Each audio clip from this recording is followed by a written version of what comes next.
They've gotten to the point where they say they have something called FIDO. FIDO. I'll put it politely. Forget it, drive on. It's not forget it. It's another word that I know this is a family-friendly audience. What's up, gang? Aaron, Kennedy, and Looney. So we've got Pierre Poilievre. He's going to whip it out. Don't say the bad word. They're going to twist it around on you, Pierre. Why he would do this on this show, I'm not sure. But we're going to check it out.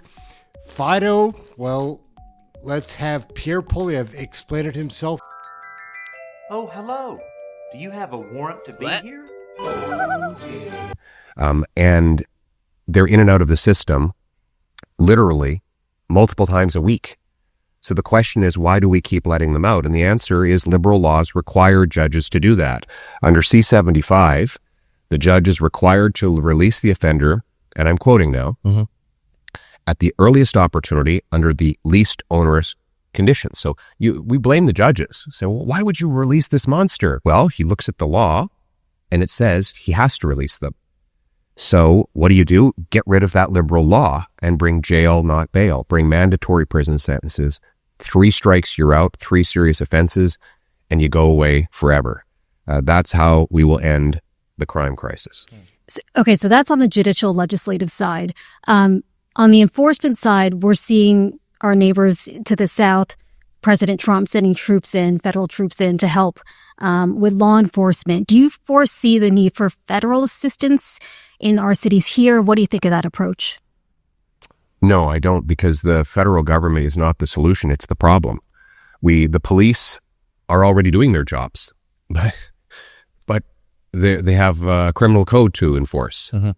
Well, who wrote the criminal code? The federal government. So we have police, they do good work, but their work is immediately undone by the criminal code. They've gotten to the point where they say they have something called FIDO. FIDO. I'll put it politely. Forget it, drive on.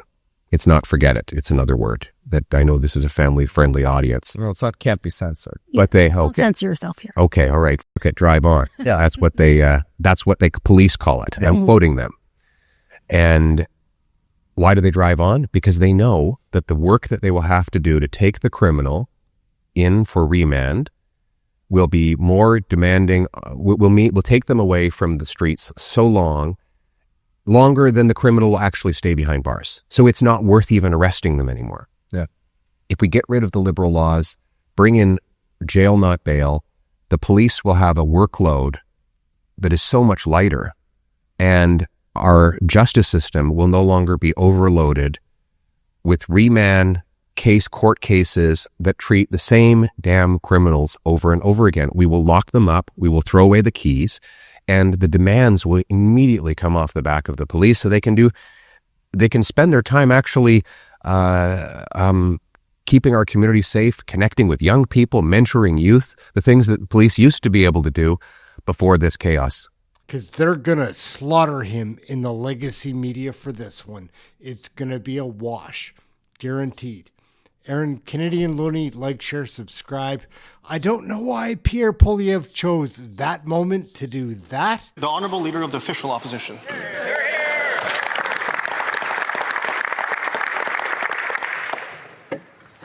1,600. 1,600, Mr. Speaker. That is the number of crimes that happen in this country every single day. That's almost 1 crime per minute. And these aren't statistics. These are innocent people hit over the head with baseball bats. Their jewelry store smashed in by an incoming automobile that then is used to open up and steal the proceeds that families have spent their entire lives earning.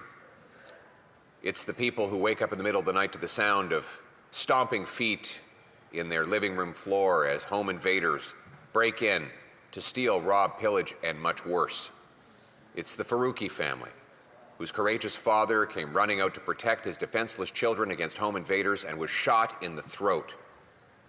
It is a 3-year-old girl, mercilessly raped by a chronic, repeat offender, a scumbag who had already been convicted of raping a 12-year-old boy, but yet, under Liberal laws, was out on the street.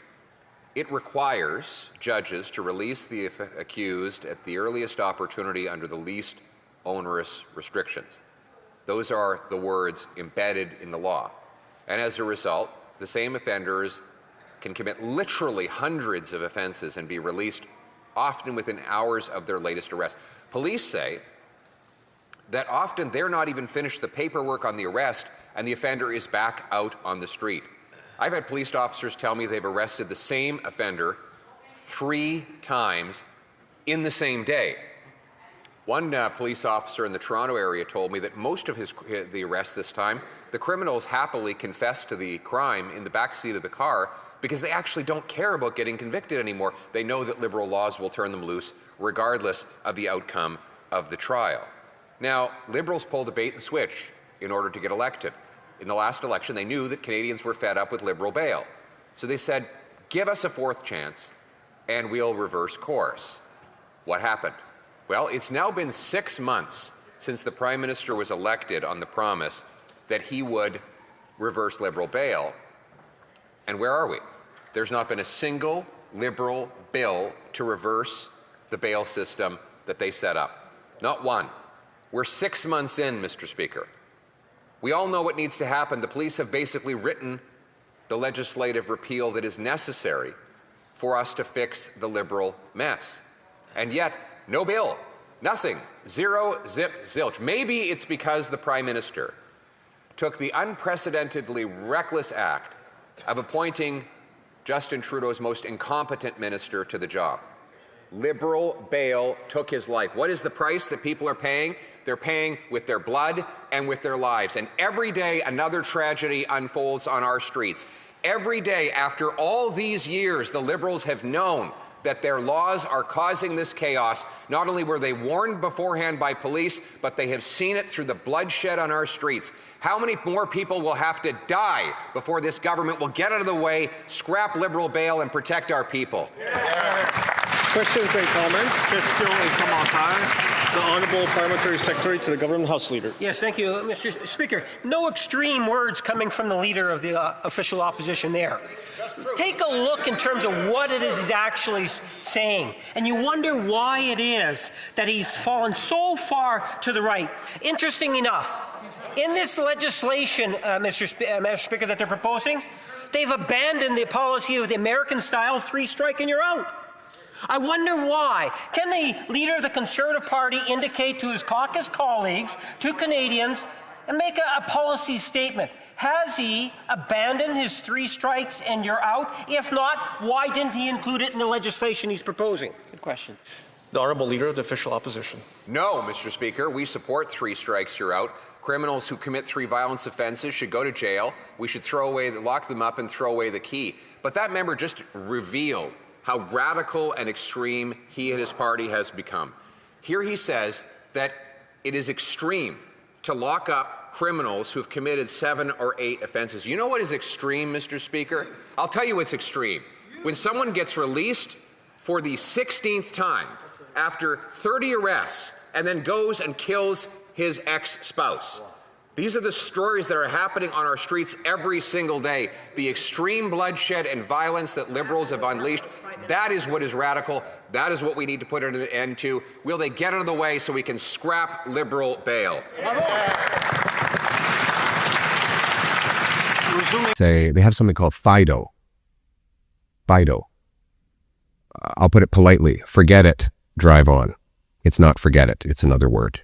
Like, share, subscribe. Aaron, Kennedy, and Looney, thank you for watching. We'll catch you in the next one. This is some more Pierre Poilievre being brilliant. He's great in the House of Commons. Stay away from those YouTube channels. Whew. Make you look bad. Oh, yeah. Questions orales, the Honourable Leader of the Opposition. I don't see Kermit.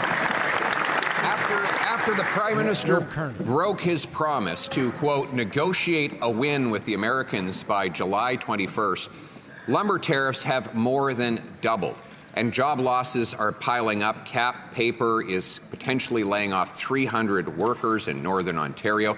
That's on top of 800 workers who are losing their jobs at Imperial Oil. TransCanada and Enbridge are building more in the United States as their headquarters move south after the Prime Minister broke his promise to build, baby, build. Doesn't the Prime Minister realize that when he doesn't do his job, Canadians lose theirs? The Right Honourable Prime Minister. Couldn't see him. Mr. Speaker, our sympathies are with the families of the workers at Imperial Oil. Our actions are with the workers and the management of Cap Paper, who are having meetings with the Minister of Industry, a variety of other government officials today to work. Our support is foursquare behind Algoma Steel, with $400 million between the federal government and the province of Ontario to build Canada strong. The Honourable Leader of the Opposition. Speaker, since he took office, 86,000 more Canadians are unemployed, and we have the second highest unemployment in the G7. This is all the result of out-of-control government spending and taxes. Every dollar the Prime Minister spends comes out of the pockets of Canadians, and now the Parliamentary Budget Officer rates his deficits as, quote, very alarming, stupefying, shocking, unsustainable. If you don't change, this is done. Something is going to break. We are at the edge of a cliff. Those are the words of the Parliamentary Budget Officer. When will he stop his out-of-control spending? When he's over the edge of the cliff? The Right Honourable Prime Minister. Mr. Speaker, there's a little thing called cause and effect. And the cause that the Leader of the Opposition is missing is the U.S. tariffs. The U.S. tariffs that are hitting steel, the U.S. tariffs that are hitting lumber, the U.S. tariffs that are hitting our auto sector. That's why we need to build this country strong. That's why we're getting spending under control. That's why we're going to spend less to invest more. I believe in this country, Mr. Speaker. Come join us. Did he just confess to being a failure? Because he said he came in elbows up, I'm going to negotiate Trump, I'm going to beat him down, but now he's admitting that he lost. It seems like a confession to me. Mark Carney's a... The Honourable Leader of the Opposition. Spend less? Deficit spending is up almost 100% since this Prime Minister took office. And as for investment, it has fallen. In fact, $50 billion of net investment has left since he took office. And yet he repeats the same promises the Liberals have been making for a decade. They said their deficits would lead to more investment. Since they took office, investment is down by 10%, the worst investment record in the G7. In fact, with $600 billion more debt under this government, investment has fallen. How much more debt would they have to add on the backs of Canadians to reverse this disastrous result? I think it is extraordinary that Mark Carney has become the Prime Minister of Canada. He did a terrible job in Britain. As a European, I am a European, actually. Oh, you are? I'm Irish citizen. Yeah, so there you go. Welcome. Speaking as a European. WTF.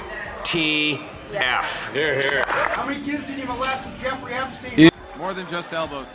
And as the most European of the non-European countries. Being aware of what potential conflicts of interest you sought What possible to avoid. conflict would you have, Stephanie? Stephanie, I'm complying with the rules. I'm complying with the rules in advance. Come on for now. These are Muslim values. These are Canadian values. Hi, everyone. Congratulations, you're spending more money on taxes than on food, clothing, and shelter combined. Hey, that's something everyone can enjoy.